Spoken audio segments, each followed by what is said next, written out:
নমস্কার, আমি পিয়ালি। আমরা দেখছেন পিয়ালির সঙ্গে রান্না। আজকে আমি দেখাবো মোচা কাটার ঝুটঝামেলা ছাড়াই মোচার বড়া তৈরির পদ্ধতি। চলুন দেখে নেওয়া যাক। কড়াই আমি প্রথমে জল নিয়েছি। জলটিতে আমি লবণ ও হলুদ দিয়ে ভালো করে গরম করে নিয়ে তাতে মোচাগুলিকে দিয়ে দিয়েছি। যেগুলি মোচা আপনি বড়া করবেন ততগুলি মোচাই দেবেন। মোচাটি সেদ্ধ হয়ে এলে জলটিকে ঝরিয়ে রেখে দিতে হবে। আর অন্য একটি বাটিতে আমি 4 টেবিল চামচ এখানে বেসন নিয়েছি। আপনারা মোচার কোয়ান্টিটি অনুসারে বেসনটি নেবেন। আর নিয়েছি লবণ, লঙ্কা গুঁড়ো, হলুদ, চালের গুঁড়ো, খাবার সোডা, কালো জিরে, জোয়ান, গোলমরিচের গুঁড়ো ও হিং দিয়ে জল দিয়ে ভালো করে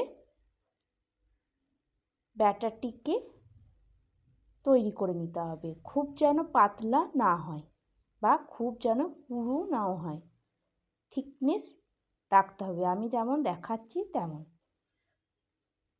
তারপর মোচার ভেতরের অংশটি আমি লম্বা লম্বা করে কেটে নিচ্ছি চাকুর সাহায্যে।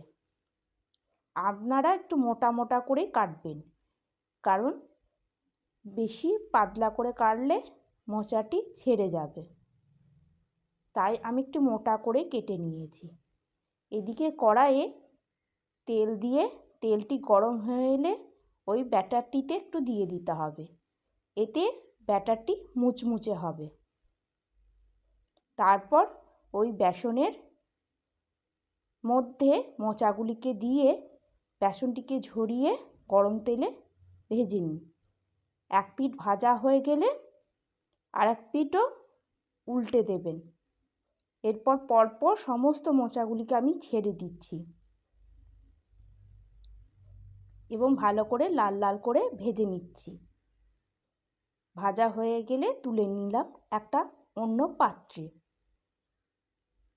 তারপর আমি পাপড়ি মোচাগুলো একই রকম পদ্ধতিতে ভেজে গোলমরিচ গুঁড়ো ও বিট লবণ দিয়ে গরম গরম পরিবেশন করুন মোচার বড়া।